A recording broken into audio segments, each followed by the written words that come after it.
नमस्कार, मैं हूँ सोनाली नाइक और टीवी 9 भारतवर्ष के साथ आज हमारे साथ जुड़ गई है दिव्यांका त्रिपाठी। दिव्यांका, टीवी 9 में का बहुत-बहुत स्वागत है। Thank you so much. It's such a pleasure speaking to you finally. बात करते हैं जो धमाकेदार प्रोमो आया जहाँ पे आप बोल रहे थे, अरे ये तो मैं अपनी रेटिंग ही लाती हूँ। That was like so awesome और फैन्स को इतना पसंद आ रहा है। So how is the whole Cape Town journey उसके बारे में जानना चाहेंगे?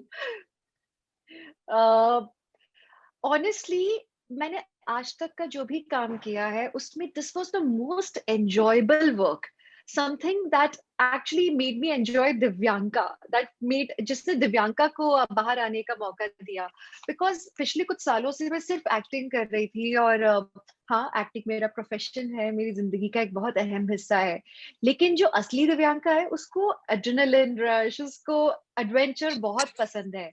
And I'd been really missing it for so long, and I'm so glad that I said yes to this show. I took so long to say yes in the first place, but right, ये सबसे यादगार सफर है अब तक का। Right. Divyanka, आपकी ये side शायद किसी ने नहीं देखी होगी और वो आपके को कंटेस्टेंट के लिए भी सरप्राइजिंग था क्योंकि मैं सना से बात कर रही थी and she was in a good way. Divyanka was very छुपी रुस्तम, मतलब जिस तरह से किरदार उन्होंने किए हैं और जिस तरह से वो हाँ, आई है सामने, that was very surprising for her. So आपको लगता है ऐसे कई सारे जो है थोड़े-थोड़े सरप्राइजेस आपके फैंस को भी मिलेंगे इस आपके खतरों के खिलाड़ी की जर्नी थ्रू? मैंने अपने आप को सरप्राइज कर दिया। मुझे नहीं मालूम था मैं ये सब कर पाऊंगी, because I always felt that I am not ready for it. मैं थोड़ी प्रिपरेशन करके अच्छे से तैयार होके जाती हूँ, और आमतौर पे और कोई शोज होते हैं तो हमें साइमल्टेनियसली तैयारी करने का मौका मिलता रहता है।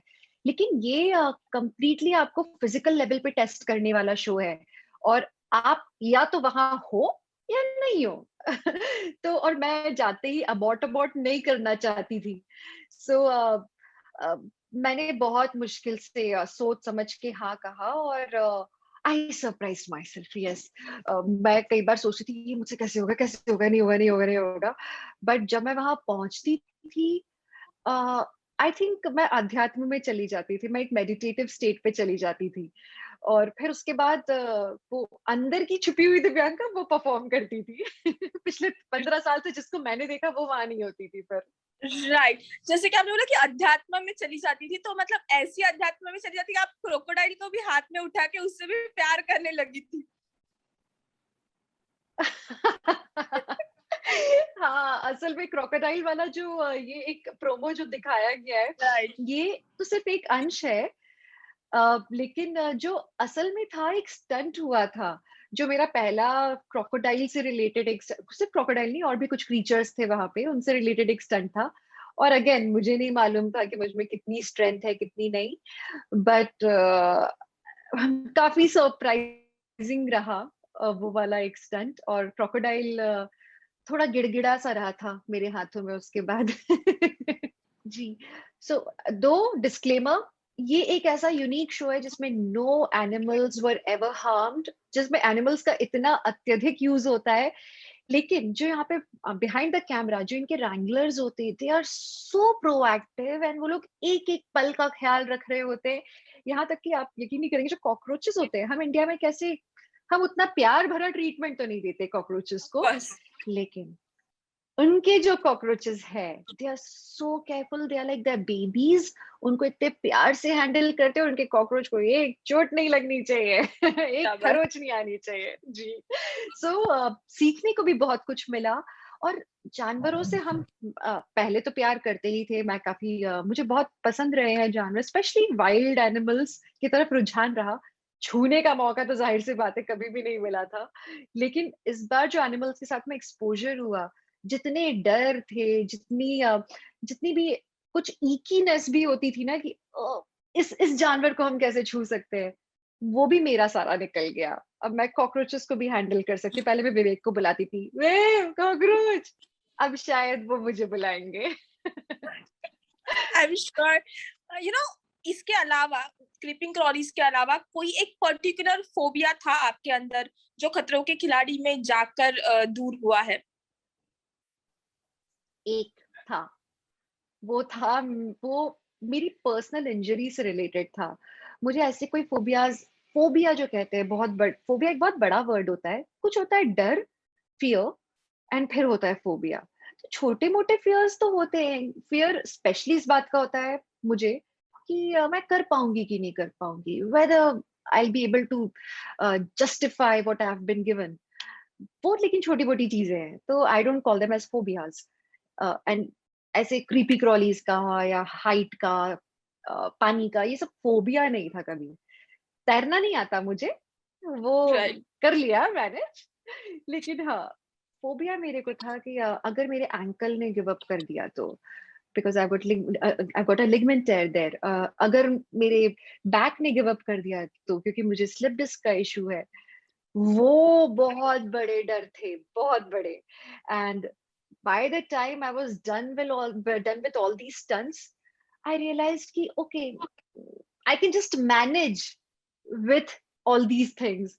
थोड़ा मैनेजमेंट की बात होती है और सब हो सकता है। अब वो एक कॉन्फिडेंस आ गया है कि हाँ, थोड़ी बहुत मैं अपने पैर को थोड़ा-सा इधर-उधर टेप किया, थोड़ा कुछ किया, फिर मैं पहाड़ चढ़ सकती हूँ, कूद सकती हूँ पहाड़ों से। Right. More confident about my physicality, I believe.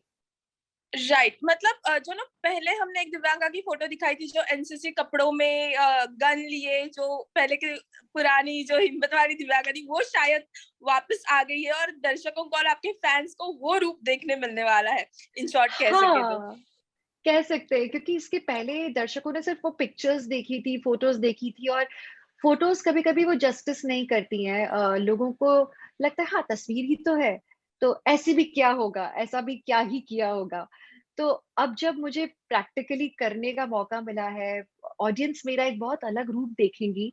अ, कितने सारे लोगों ने विवेक से ये कहा, "दिव्यांका को क्यों भेजा? आपको जाना चाहिए था।" एंड विव वाज़ लाइक, "आपको नहीं पता, मेरी पत्नी ना बहुत तीस मार खाए।" राइट। वो सरप्राइज़ करेगी। So yeah, that's about it, okay. I think. Okay, so Divyanka थोड़ा सा ही टाइम है तो क्विक क्वेश्चंस करते हैं। वहां पे शायद मुझे मैसेज मैसेज कर रहे, तो ओह! या। आपको किसने सरप्राइज किया, आप खुद के अलावा? ऐसा कौन सा कंटेस्टेंट था इस कंपटीशन में जिसने आपको सरप्राइज किया? जिसने मुझे सरप्राइज़ किया? अ, श्वेता। श्वेता, वो हर स्टंट में मुझे सरप्राइज करते थे, क्योंकि वो हर स्टंट के पहले बहुत डरते थे और बोलते थे नहीं होगा, नहीं होगा, नहीं होगा, एंड उसके बाद में जब वो करते थे कर जाते थे। तो हाँ, राइट, शी वो was pretty surprising. Right, may be that student जो बोलता है कि मुझे नहीं आता और स्टॉप कर जाता है। हाँ। राइट। हाँ, तो वो बहुत अच्छा परफॉर्म कर जाते थे। तो उन्हें ना वो पुश करने में भी, ये एक ऐसा शो था जहाँ पे पुश करने में मजा आता था, क्योंकि हम चाहते थे कि सामने वाला भी अच्छा परफॉर्म करे। बाकी कॉम्पिटिशन्स में ऐसा होता है, आप चाहते हो नहीं नहीं नहीं, वो अच्छा ना करे ताकि मेरा अच्छा रहे। लेकिन यहाँ ये एक जज्बे वाला शो है, पैशन वाला शो है, एंड यू वांट योर को कंटेंडर्स टू परफॉर्म वेल। अगर वो अच्छा नहीं परफॉर्म करेंगे तो आप उनके पार निकल के भी क्या कर लोगे? आप चाहोगे राइट। कि कंपटीशन अच्छा हो। एंड अच्छा लगता था जब कोई बोले कि नहीं होगा और फिर कर दिखाए। बहुत राइट। बहुत प्यारी सी फीलिंग होती थी वो। Okay, so Divyanka, you did खतरों, आपने ऑलरेडी एक डांस रियलिटी शो में झंडे गाड़ चुके हो। एक रियलिटी शो बचा है, जब आप केप टाउन में थी तो खबरें आ रही थी कि आप बिग बॉस भी करने वाली है, तो कितनी सच्चाई है? क्योंकि आपने हमेशा बोला कि you don't like your private life in being in front of camera, so yes. तो जब तक मैं ऐसे कैमरा के रूबरू हूँ, लोगों से डायरेक्टली ऐसे बात कर रही हूँ, मैं स्माइल करती रहती हूँ, बातें करती हूँ, काफ़ी बातें करती हूँ, रोकना मुश्किल होता है। लेकिन असल में मैं काफ़ी इंट्रोवर्ट हूँ और मुझसे बातें निकलवाना बहुत मुश्किल काम है। मैं बहुत ही नॉन मसालेदार, बहुत ही सिंपल हूँ, सेंसिटिव हूँ। तो मुझे लगता नहीं है कि मैं बिग बॉस के लिए बहुत स्ट्रॉन्ग कंटेंडर हूँ। अगर होंगी भी तो पता नहीं, मैं मुझे तो ये लगता है मैं बातें ही नहीं कर पाऊँगी वहाँ उस प्लेटफ़ॉर्म पे जाके, जितनी बातों की ज़रूरत होती है, जितनी लड़ाई-झगड़े की, लोग अपने स्टैंड लेके खड़े हो जाते हैं कि नहीं मुझे ये सही लगता है। I will be like shanti, shanti, Narayan, Narayan. I don't know but I don't think I am prepared for it yet. Okay, lastly fans के लिए मैसेज, और उससे पहले Rohit Shetty as a host, क्योंकि उनके बारे में अगर सवाल नहीं पूछा तो ये इंटरव्यू अधूरा है। तो Rohit Shetty as a host and fans के लिए message. I agree, Rohit Shetty sir वो इस शो को इतना बड़ा बनाते हैं, वो इतना कॉन्फिडेंस डाल देते हैं हर कंटेस्टेंट में कि बहुत मुश्किल काम भी आसान हो जाता है। कहते हैं ना एक गुरु मंत्र, तो वो वाले गुरुजी है जो एक गुरु मंत्र आपके कान में फूकते हैं या आपको लोगों के सामने ऐसे बताते हैं, and things become easier.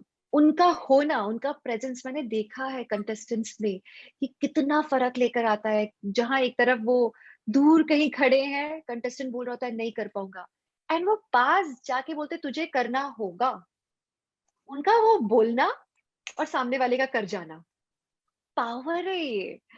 And उन्हें इतना ज्ञान है इस फील्ड के बारे में या स्टंट्स के बारे में। It's just amazing to have him around, and especially the kind of positivity that he carries. I think वो एक स्टंट मैन वाला एक वो होता है, एक जज्बा होता है, वो जज्बा है उनमें, और वही आई थिंक हम सब, मैं तो स्पेशली मैं उनसे वो सीख कर निकली हूँ इस शो से। राइट, और फैंस के लिए जो आपको देखने के लिए एक्साइटेड है उनके लिए मैसेज। मैं बहुत एक्साइटेड हूँ कि वो लोग मुझे एक नई स्पेस में देखेंगे। आई एम सो हैप्पी कि इतने सारे लोग पूछ रहे हैं कि कब आ रहा है, कब टेलीकास्ट हो रहा है, ये 17th of July, and I am getting such positive feedbacks. In fact लोग अलग अलग तरह की अटकलें कर रहे हैं, कौन कैसा परफॉर्म कर रहा होगा, अच्छा होगा नहीं होगा। बहुत एक्साइटिंग शो है ये। और मैं आज तक कभी भी अपने खुद के किसी काम को देखने के लिए इतनी एक्साइटेड नहीं रही हूँ, बट मैं सबसे कहना चाहूंगी कि मुझे बड़ा मजा आएगा आप लोग के साथ ये शो देखते हुए टेलीकास्ट डेट्स पर। और हर हर एपिसोड के बाद कितनी बातें होंगी करने को। इमेजिन, मेरे पास कितना कुछ है शेयर करने के लिए हर स्टंट से रिलेटेड। आई होप मैं हर स्टंट के बाद आपके साथ अपने एक्सपीरियंसेस शेयर कर पाऊँ कि मैं किस चीज से गुजर रही थी, मैं क्या सोच रही थी, और फिर मैं कैसे करके दिखा पाई या नहीं करके दिखा पाई, दोनों चीजें। But there will be so much to share once you start watching the show. I am sure. Thank you so much Divyanka, हमसे बात करने के लिए बहुत बहुत शुक्रिया, and we are looking forward to Khatron ki Khiladi. Me to.